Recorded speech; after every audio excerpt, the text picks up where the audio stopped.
Hi, welcome back to Miss Kulala's Mystical Musings. I am doing the tag created by Consulting Crones. Um, and if you're not familiar, I will definitely have the original video linked so that you can watch it and participate. There's a giveaway included with it. I just happy to be participating and sharing, stuff about me. And, just, I think that it's wonderful that the Consulting Crones is about helping, sharing knowledge when you reach a certain age. And, yes, it's a beautiful thing, but it has its struggles. And I just think it's nice that we can help each other and just, we're not, know that we're not alone, that kind of stuff. So, and I watched Rock and Roll Mystic Victoria's. I loved hers. And I thought she's so honest and very authentic. And I just loved her answers. So I'm going to link her video too. So, yeah, I hope that you participate. I hope that if you go to the video and in the description, you'll find a link to all the questions. So, if you're new here, my name is Carla. I am a palm and tarot reader.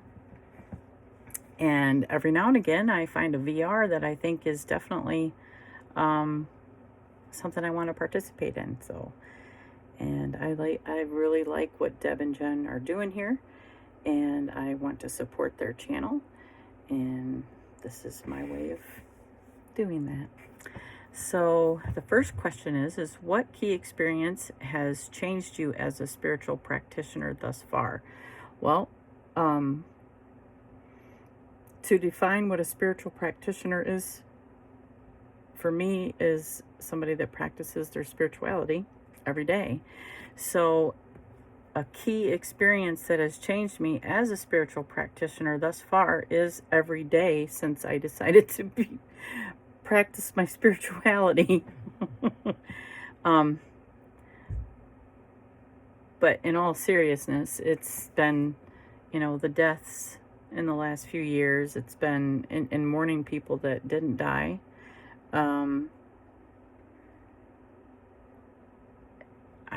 I don't really want to share personal experiences, but they're experiences that made me want to just,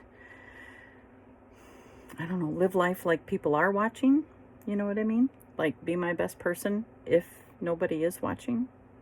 Just because I think that that's, the more that you do that, you know what I mean? And it's like, when you go to hold yourself accountable, then, it just takes the stress off of, not knowing what happens when we die, because we just don't know. So I think that,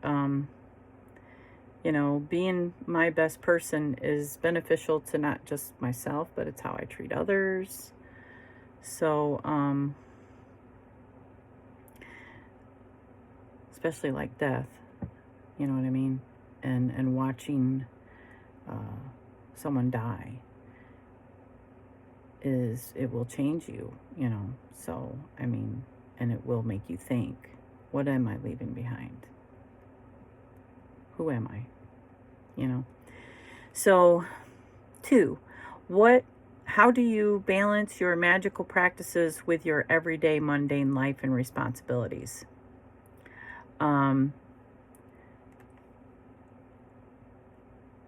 Not easily. I am almost, like, a lot of times I know I'm on autopilot when I'm doing things. Like, I get up, I drink my coffee, and then I take kiddos to school. My middle granddaughter, Lola, she lives with me, so we get in the car, and then we go and we pick up Liam, and then we go to school, and we sit in line, and then drop him off. And then I come home, and I work on the hotlines for a while, or whatever. I have time to do that now. I am going to be doing some more graphics. Like I am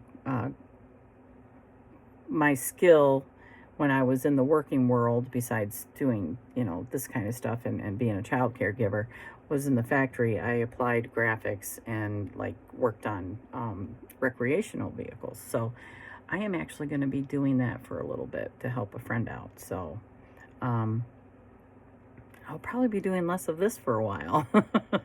But I mean, it's just, it's another thing that I do on autopilot. I will say, I do get a lot of time to think, when I am applying graphics and stuff, especially if I'm by myself. Like, I'm thinking about other stuff because graphics are nothing but a thing, you know what I mean? Because I'm skilled at that. And balancing my magical practices is honestly just, again, like I said in the first question, is I try to do things like, even when I'm in the car, like when I'm driving, that's probably one of the worst times when my spirituality is kind of left at home. You know what I mean? So I've struggled to bring that spirituality with me when I'm driving, because that's when I am off balance. You know what I mean? I am, like my daughter said, that's when you channel your anger, Mom. Yeah, I mean, I think we all get angry. We all have moments of, where we're hurt because of something, or, whatever it is, where we let things get to us when we probably shouldn't. But we're all human and we do that. So it's like I channel that anger when I'm driving. So that's the toughest time. And I'm getting better at, not leaving my spirituality at the house when I drive. I, pretend or whatever that, all eyes are on me. And in all honesty, I mean, your higher self, your subconscious is watching everything, So, I mean, you are aware of yourself. So it's like I try to observe myself from that third person point of view and be like, can you believe how she's acting? And yeah,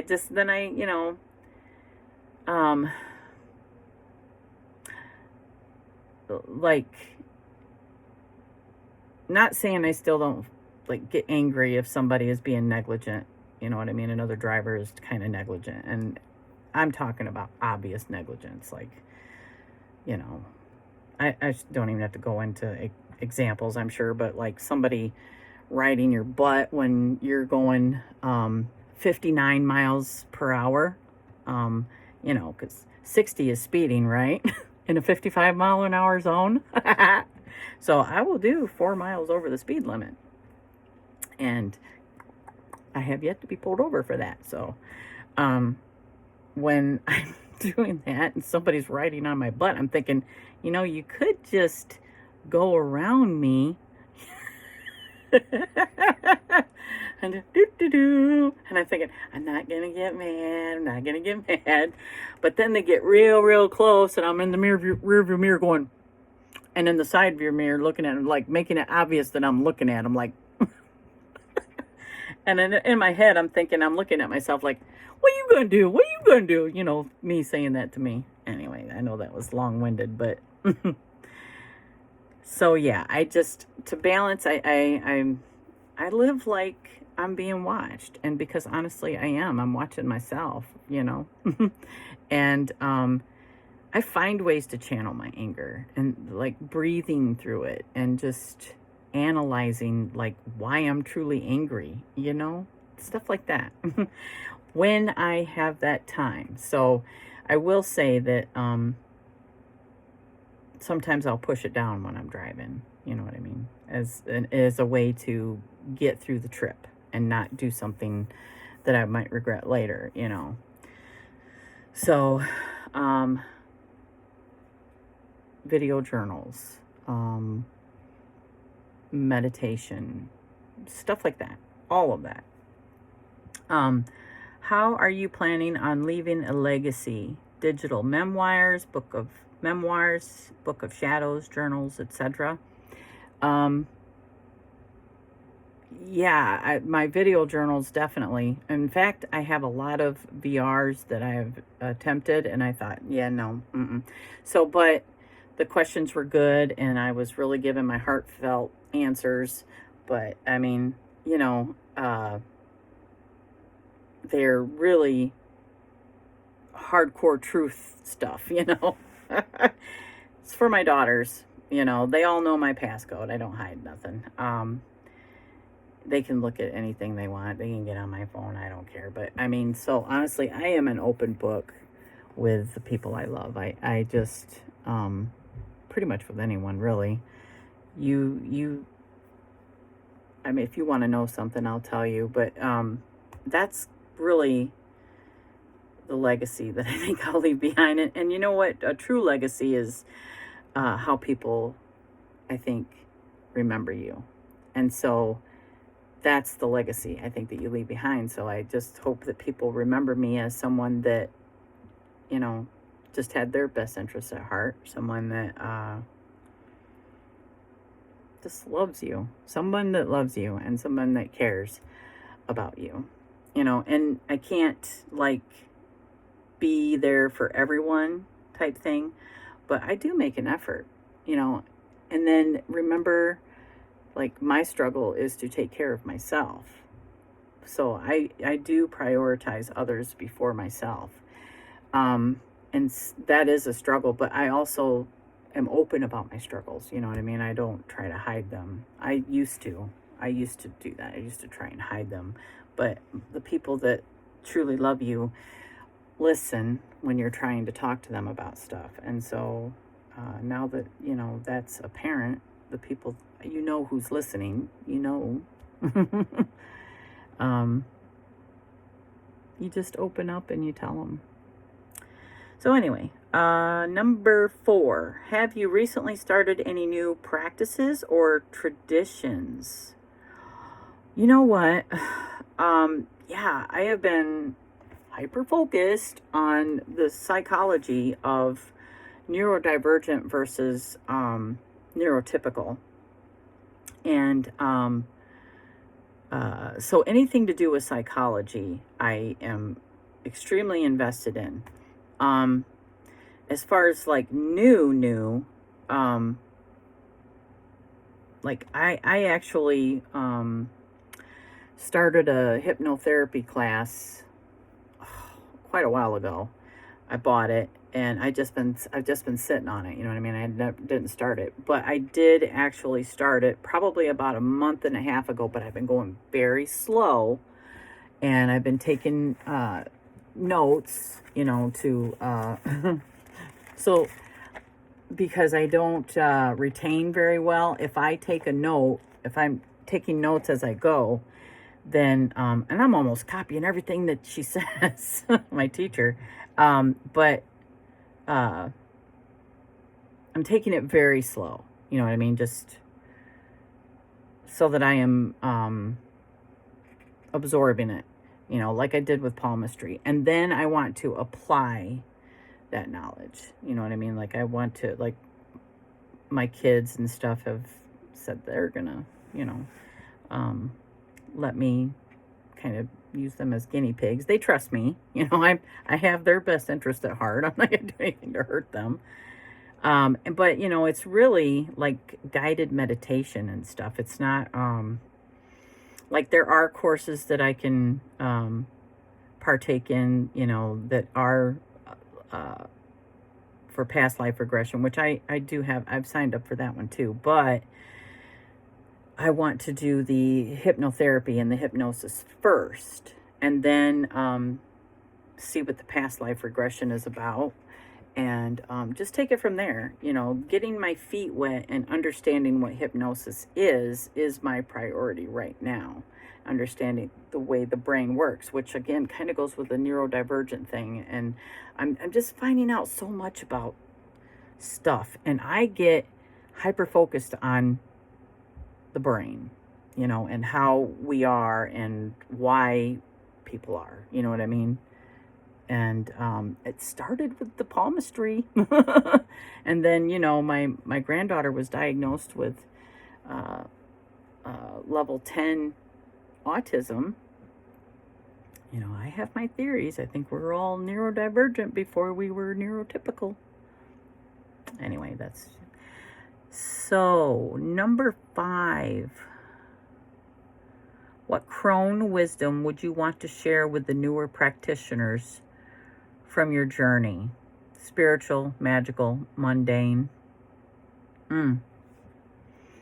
Well, acceptance is the biggest thing, because these changes are coming. I know that I, like, when I was in my 40s, and I look at women in their 40s now, and I'm just like, oh, I wish I still had that type thing, but honestly, I mean, I'm happy with who I am now. So it's like the less that I think about what I had and the more of what I have now, it's, there then comes the acceptance, I like, when my hair's down, you don't see the gray as much, I guess, unless you're really looking at it. But when I put it up, you can really see it. And I don't care. I mean, I kind of looks like I got horns. Maybe I do. But yeah, I don't know. I think acceptance is key, because, oh my goodness, there's just a lot of stuff that you can't stop from coming, and acceptance is a beautiful thing. There are a lot of things that are coming with being a crone that weren't there in my 40s, and honestly, in my youth as a maiden. But the gifts that I have now, again, with acceptance, and I don't know, I guess, like, my kids come to me for advice. Their friends come to me for advice. And my grandbabies are just, I'm the greatest thing. And I love being a grandma. I love them. I will tell you, it's hard because of, it's like you're more protective over children that aren't yours when you're just as concerned as if they are yours. You know what I mean? So, and it's because you don't have that control. You're not their parent. So it's almost even more so intense, because you're not holding the reins and you have to let that go. And so there's a struggle there. But it's so rewarding when, they come to you for stuff, and they want comfort, or, whatever they just, it's just a beautiful thing. It's a beautiful thing. And when other people do it also, you know what I mean? When they come to you and they, like, a young man not too long ago told me that he thought of me as a mystic. And that was like the greatest freaking compliment I could ever get. Like, really? You think I'm a mystic? And I'm just like, yeah, I feel I am. So when somebody validates what you think about yourself, they see what you're actually trying to, because also with neurodivergence, there's a lot of misunderstanding, of the face you present, and people who don't know you just automatically assume stuff about you. So with acceptance, you learn to go, but when somebody actually sees you for who you think you are, it is such an amazing thing. You're like, oh my gosh, you see me. You see me. Because I've been many things. I've been a performing musician, and I got a lot of attention, but it was, they didn't know me. They didn't know me. And the face that I presented to them wasn't me. It was a performance, and it was exhausting. I love music, and I can listen to music all day, and I still like to sing, and I haven't really written anything in a long time, but I mean, that part of me is me. It's the performance. It was the talking to people. It was, or like trying to be cool. It's like, yeah, I say that. Yeah, I'm cool. I think I'm cool. But I also know how awkward I am too, and I know that a lot of people saw that. And especially my bandmates, They're like, "Really?" What? I thought it was funny. You're the only one that thinks it's funny. Okay, stuff like that. um so yeah, it's just acceptance, because once you have acceptance, then nobody can say anything to hurt you. It's like their intentions might some people's intentions might come from a bad place, but it's not going to affect you. The more you accept yourself, the more you know yourself, no one is going to project onto you who they think you are. They're wasting their own energy when they do that, and you're protecting yours because you're like, you're allowed your opinion, but that's all it is. So 6, how has your view of self-care changed over the years? How do you practice self-care? Oh, well, alone time. Alone time. It's like if I get alone time, even if I'm sitting on Spiritual Blossom, it's still alone time. I'm not bombarded with calls. It's a small platform. I'm not bombarded by calls. So a lot of the times I'm just sitting here and I do other things, and now that the kids aren't in the house, which I haven't done this yet, I'm going to, I could actually sit on the hotlines with earbuds and do my housework, I haven't done it yet because my daughter Faith still lives at home, and sometimes what she's doing might, so I could have earbuds on and do that kind of stuff, but I haven't yet. And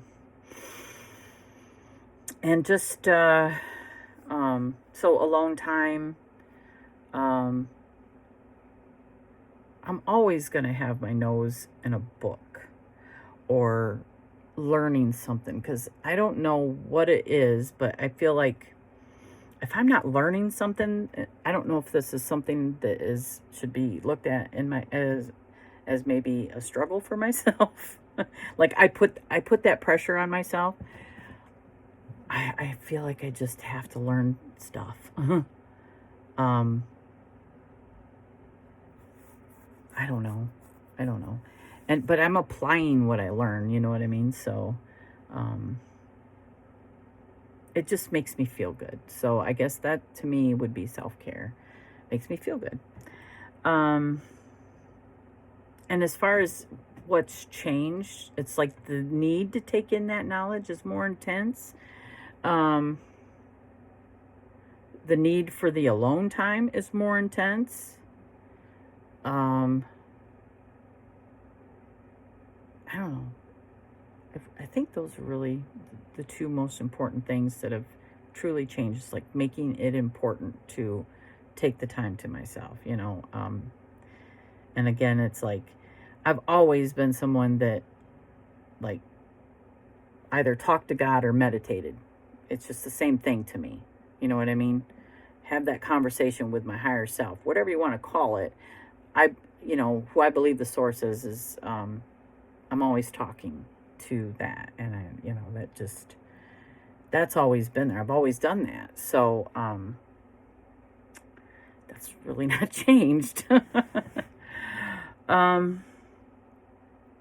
How has your practice helped you navigate through the changes in your life, physical, mental, or magical?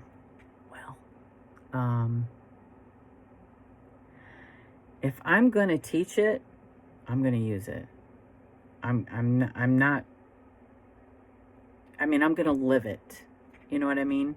I'm going to live it. I'm not going to just hypocritically, and I say this about myself, say something and not live it, because, that's my own pet peeve.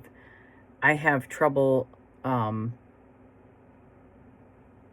with, like, I don't want to be that person. You know what I mean? I don't want to be that person that just is blah, blah, blah, blah, blah. But then off camera or whatever, I'm somebody totally different. I put my those standards on myself. Um, and you know, as far as magic, like I believe in the alchemical uh, transformation that magic brings. So that to me is true magic. So I have to walk the talk, you know. Um, what does your seasonal practices look like, and has that changed over time? Yes, because okay, like since doing expos and you know, which I don't know if I'll do those for a while, because I did that for 2 years and it just kind of took a lot of energy, and I would stress out about going to the expo. You know, like sitting there and reading people's hands and tarot and stuff like that didn't take a lot out of me as much as the preparation of actually going. I would like stress out and I would just dread it after I already was like, oh, I'm so excited, but I was lying to myself, you know. But once I got there and all the stuff was set in motion and the people were coming, I love connecting with people. I'm not going to lie. My neurodivergent brain absolutely loves having a conversation with one person at a time, maybe two. um, if it's a beneficial exchange, you know what I mean? If I can feel the good energy from it.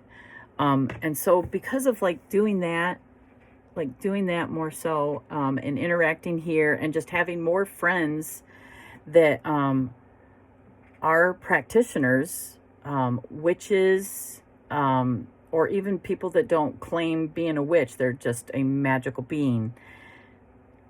I am like inspired by what they do. So even if I am a little bit ignorant of what, you know, some people's witchcraft practices are, I pay attention, and I can see how that makes you feel, and I'm like, ooh, I want to try it. I want to try it.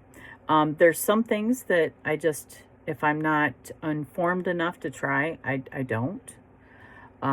So, like seasonally, absolutely, like Samhain was more just Halloween for me, and it's about the kids. Now I'm doing little things like getting ready, and I know that the veil is thin in this time. You know, I'm going to tell you, I think the veil is thinner, period, than it has been in years. So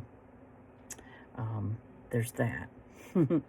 So like at this time of the year, like just talking to whatever you want to call them, spirits, ancestors, entities on the other side. I'm doing stuff like that. It's like, I know there's stuff in my house, so I'm trying to communicate more. And you know, there's certain times throughout the year, and I don't know if it's like seasonal as much as like Samhain has been really pertinent for me. Like I'm hyper focused on that season. The other ones, I'm still, like, you know, spring. I'm not really. I don't think I'm informed enough to practice anything yet. I like, if somebody shows me a great tarot spread or whatever, I'm definitely going to participate in that. I love tarot, but like Samhain and stuff, I understand that. The other ones I just am a little bit still ignorant of, so I don't, you know, I need to do some more research, and then I know that I'll probably implement that. I'm a baby witch, really, you know, when it comes to practicing things. So, and I've never been comfortable with the label, even though the more that I know about myself and the more that I practice my spirituality, I definitely know I am. And I've unconsciously been practicing my whole life. So it's like, only have I just recently become conscious that I am that. You know what I mean? So I believe magic is the umbrella. Like we say, neurodivergent is the umbrella for autism and dyslexia and OCD and stuff like that. Magic is the umbrella for witchcraft and divination and, spiritual alchemy and stuff like that. So that's where I'm at with that. And I'm progressive. Do you have any daily routines that help you stay interested and connected to the things and the people you enjoy? My daily routine is, like I told you, it is like since the kids have been in school, I do have that free time. So I'm very, I'm always using tarot, and I'm always helping to guide others through tarot and just spiritual things that I've learned and that might help someone else. So that's like always between the hours of 9:30 and noon, I'm doing those things. So, or I'm, doing something here. Always still teaching. I want to teach because learning about yourself is it never ends. It's never going to end. I think that even when we go to the other side, we're still going to learn, or we will have the opportunity to learn. Man, I know this is long. Sorry. So really, that's it. And I have my Facebook chats, my messenger chats, and so I have my friends that are interested in the same thing I am that I can talk to about stuff. And oh my goodness, that is so nice to be able to talk about this stuff with, because my kids are like, Faith, that excludes Faith. Faith loves talking about this stuff. Taylor's likes the psychology end of it, but Carl Jung is a mystic, considered to her, or I mean, how she considers him. And Michaela just, that's not her focus, you know what I mean? Okay, so 10, have you noticed any ability shifts, better divination, magical results, clearer card readings, or lack thereof? Well, I would just say everything I feel like has been amplified. One, through acceptance. You know what I mean? It's like knowing your gifts. It's like if you're in denial of the things that are possible, then you're not going to be able to manifest. You know what I mean? So it's like, yeah, so absolutely. I mean, I know who, like I was just talking the other day, like I know the people around me who are batteries for, say, to let other things come through, because I've been seeing more things, and I know that when certain people are around, that's even amplified, like the stuff in my house. My house is an older farmhouse, and let's just say there's a lot of activity in this house. There's been poltergeist activity in here, and now there is a woman that I've been communicating with, and I actually saw her, but I've seen many people in the last few months. So I will tell you, my granddaughter Lola is a battery. It's like I think it's because of all the, energy that she has. So it makes it easier for these spirits to make themselves seen or known. And like I catch them out of the corner of my eye, or at night, if I wake up in the middle of the night, they're just standing around. But yeah, one of the women or girl, there's a girl and a woman. One is a dark-haired lady, and one is a blonde little girl who I'm thinking is from the 18th century. She wears her hair up in a bun, and then she has this bonnet, and she's tiny framed. they showed me who they were, and then, or who they are. And now during the day, they can use one of the lights in my it's a side porch, like a mud room type thing. And it's a newer light, but the wiring out there is old, so they're able to whatever touch that light and make it blink. So that's been amped up. My readings themselves are so accurate, even for other people. It's like they're, especially on the platform, they're like, how are you getting this just from tarot? Like I'm telling them things that I shouldn't know, but it's coming out in the tarot. So, I mean, that's amped up. And it's just like, I'm not a mind reader, but maybe I am. I don't know.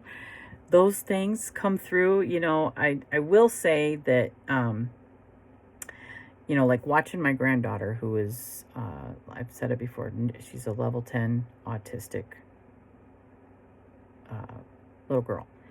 And, I think the misconception is they think that autism, they don't understand someone's emotions. Well, I think she does, absolutely. I just think that the misconception is an autistic person may not understand if they're the reason that, you know what I mean? Like it's something they're doing might be triggering someone else's emotional upset, and they don't understand why that person is that way. That's the biggest thing. It's like freaks them out, like this overload of someone else's emotions. They don't know how to process it. But she knows when you're happy, she knows when you're sad, she knows when you're angry, and you can see it. She knows. And she knows when people are maybe their intent isn't good, like the words and their body language doesn't match the intent type thing. She picks up on that because I see who she doesn't like, and I see who she doesn't want to be around. With that being said, I am that way too. So it's like if somebody is talking to me or giving me a message or just general chat, I pick up on other people's intentions even more so. And sometimes it is extremely difficult to continue having any type of contact with someone or listen to someone that just don't have your best intentions. And, in their heart, you can pick up on other people's, and God, it sounds bad, but you can pick up on their jealousy. You pick up on those lower vibratory emotions, and they are offensive. So, yeah, I'm a big person that says, or big believer in saying, I need your words to match your intentions, because when they don't, like somebody, like I don't tolerate gaslighting anymore. There's a lot of things that I just don't tolerate because I recognize it, I'm shutting it down, because it's just extremely clear. Like everything is clear. And I think maybe that's something that comes with being a crone. It's like you see everything for what it is. There's no matrix, and there's no living in the matrix. It's like everything just comes down and you're like, whoa, this is actually how things are. There you go. Well, alrighty then. I guess we need to accept the way things are, because there's no sugarcoating it. There's no rose-colored glasses and seeing, what other people might see is really not your concern, because, what you see and what you feel that's your reality. That's your truth, So when other people might try to paint a picture for you, it's like, oh, all right. I mean, okay. But I trust what I see. I trust what I know. Doesn't mean it won't change, because progressively things do change for me if I understand and listen, and things resonate, But I go through life taking what serves and leaving what doesn't behind. And that's also part of the self-care, I think. So yeah, everything is extremely clear. I don't think really with magic there's nothing that lacks anymore. Like, I mean, as much as I practice, even my cooking has gotten better. And ask my kids, I'm not really the greatest cook when they were growing up. What are some common misconceptions about spiritual practices that you encounter? Do you address them? Are you living in the closet? Yeah, I think that, kind of living in the closet. Like, no,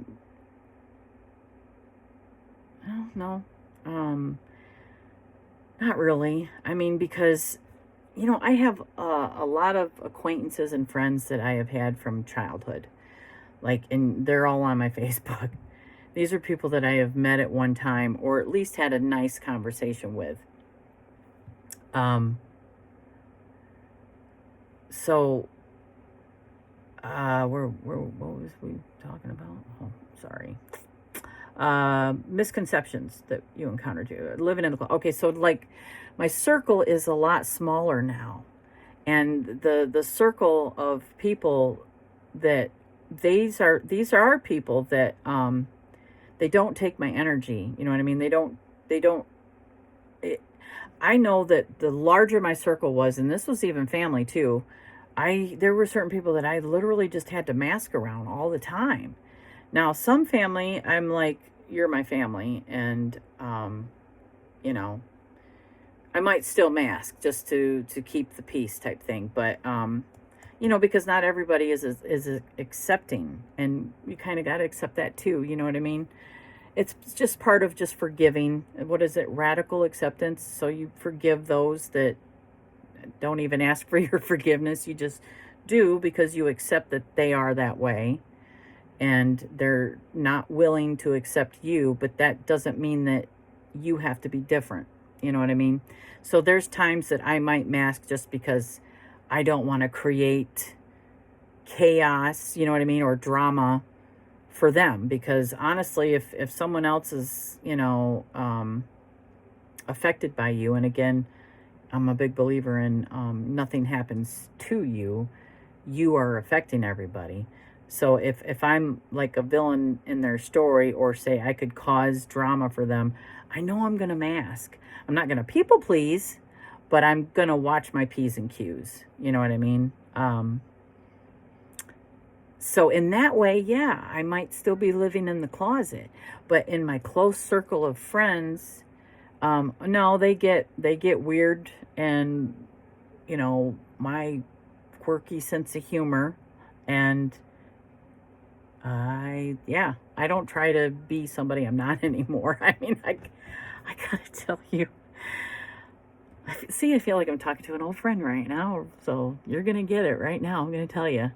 Last night we were having a campfire, and my brother-in-law, like my ex-husband, passed last year, and but his family is still my family. So his brothers are my brothers, And Larry was up last night. We were having a campfire, and I mean, he's so funny, and I can be real around him, and he's just like, yeah, whatever. He loves me anyway. So he's accepting of it. He doesn't like, whatever. Anyway, you can picture he's a lovable fella. Anyway, he had me laughing so hard that bodily functions, like I just started tooting, and it just come out, and it was like, I'm like going, oh my gosh, I'm so mortified that it's happening, but it happened, and once it started coming out, I couldn't stop it. And everyone around the campfire was just kind of like And of course I laughed even more because I'm like, I can't believe I just did this. And I just let it happen, because I'm, you know, I don't know. I mean, I try not to do that, you know what I'm saying? Out of respect for other people. Anyway, I mean, it's funny to talk about. I mean, that's why I'm dying talking to you right now. It's funny to talk about, but to actually literally and just sit there and let it out. No, I got to really, really, uh, I don't know. That's reserved for my kids and stuff. Okay. Maybe my mom. Anyway, but even Bob, I'm not, my other half, it's like, I know how he feels about it. So it's not like I'm just going to go, honey, unless I'm sleeping. Right. But anyway, it come out and it sounded really funny. And Larry just goes, you feel better? Of course, I'm just still laughing. Yeah. So anyway, yeah, okay. I think I really said way more than you needed to hear, right? But where do you see your spirituality practices going in the future? Honestly, I want to have my own little the tiny little house on the property and have my LLC, so that, if I give a reading here, if somebody actually comes onto the property, I'm covered. But I want it away from my house. I want it away from my home. And so I want it in my own little space. So I thought one of those little tiny, and then I'm going to have a cot in there because eventually I do want to have that included in my spiritual practices, doing regressions and maybe even past life at one time. But my palm readings are extremely personal. You know what I mean? That's why I offer the information to you for free. And if you want to, take a look at your hand, I think that's something that, until you're ready to hear the truth about yourself, that needs to be you finding out the truth about yourself. And an astrological birth chart reading is, it doesn't show you where you are on your journey. It's a projection. It's all potential. You know what I mean? Where palmistry is very personal. So, I want to do that when, you know what I mean? Because I feel like it's almost like going to a psychology session, you know what I mean? Or therapy, because you're learning these things about how your mind works. And believe me, I have gotten a lot of pushback from people that are like, yeah, whatever, palmistry. I'm like, okay, then don't listen to me. Don't listen to me. When you're ready, you'll find those things out for yourself. But it's that personal. You know what I'm saying? I had to learn for myself. And when I give a reading, this is another thing too. Like when I give a reading at a expo or a fair, and it's a big public place, and I don't have the client enclosed in. They're just kind of back away from the crowd, but they're still, it's like, it's sometimes the tears will just like, because people are, when somebody sees you, when somebody truly sees you and they understand you, sometimes it's liberating, but it also, like, the tears are not sadness as much as it is they're grateful. And then you're crying in front of all these other people. It's a very personal experience. So, I mean, that is something that I want to keep more private. I don't really want to do palm readings out in the open like that again. I think it's very personal. Doing the palm readings between you and I type thing where it's online is very personal, and all the videos that I do are unlisted. So that's something that you view, and that's for yourself. You know what I mean? But I still have a better reading when it is in person and I can touch you, when I can touch your hand. I have been clairtangent since I can remember. And the more that I practice, the more intense it gets. So when I'm touching somebody, a lot of stuff comes through. And especially when I am focused on you. So a lot of stuff just will start coming through. And I'm getting goosebumps thinking about it. Yeah. So, okay.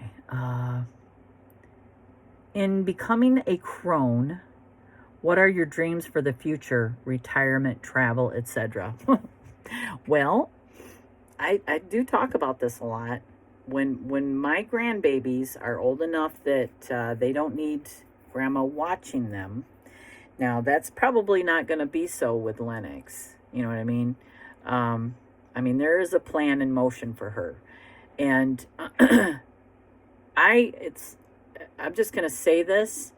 When Liam was born, my first grandbaby, I joke that the heaven opened up and the angels were shining their light on him and they were singing. Ah. Yeah, okay. Clarification of my purpose here became extremely clear in that moment. So retirement means retirement from taking care of my children. And that is never actually going to come to me. I had to have acceptance for that because I do love this and I love this interaction and I love helping others. But my priority, is my children.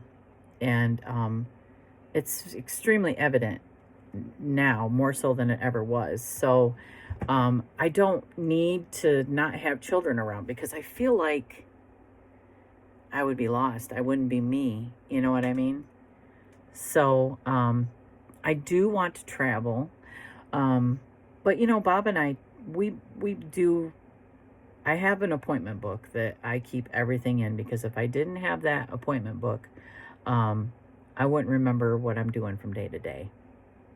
So anytime somebody asks me they need my time for something, it goes in there down to the frickin' second. So, when we want to travel and we want to do something, we put it out there. We're doing this then, and it's in the calendar, and then everyone knows it's in the calendar. And when we do have that time for travel, we don't think about stuff outside of just our time. That's our time. So, I mean, and I can't really speak for Bob, but he talks about it too. He's like, I'm going to be doing this, because he's a farmer. And so he takes care of his land. That's not going to ever end until, so we're both very much accepting of our roles and who we are to the people around us in this lifetime. And there's a liberation with that. It's like, I don't let someone else tell me, oh, you got to be doing, you are so, yes, I know.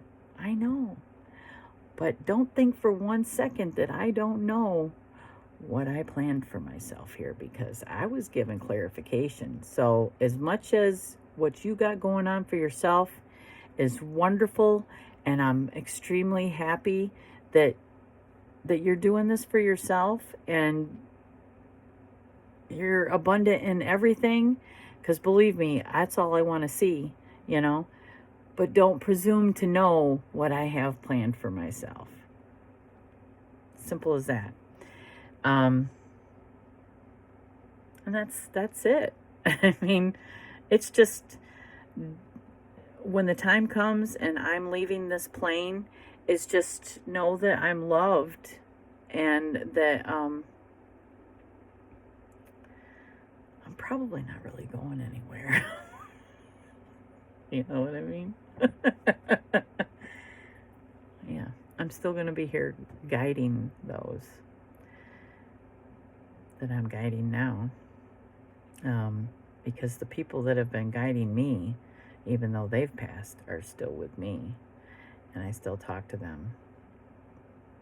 So it's not like I'm really going anywhere. That was it. So, and I am so sorry. You hopefully you sped this up and watched it. Two times speed. And yeah, this is authentically no makeup, because honestly I look like this every day. I might put on some do-it-yourself eyelashes every now and again, but I don't have to wear makeup because the eyelashes just make me look beautiful. I don't need nothing else. All right. I hope everybody has a wonderful day. And thank you so much if you made it through to the end of this. And good luck to all the people that are participating. Yeah, I hope everybody has a blessed day. Yeah, I said that kind of sarcastically, didn't I? I did. I did, because I heard that some people think that means something other than what it means. So I'll tell you real quick before I sign off what it means to me. When I say have a blessed day, I just want you to have happiness and peace, because I'm not interested in any differences of what you believe compared to what I believe. You know what I mean? I'm not pushing any of my spiritual beliefs on you. I just want you to be happy and have peace and love, and I want you to be happy. That's it. So don't read anything into it. And I hope you have a blessed day.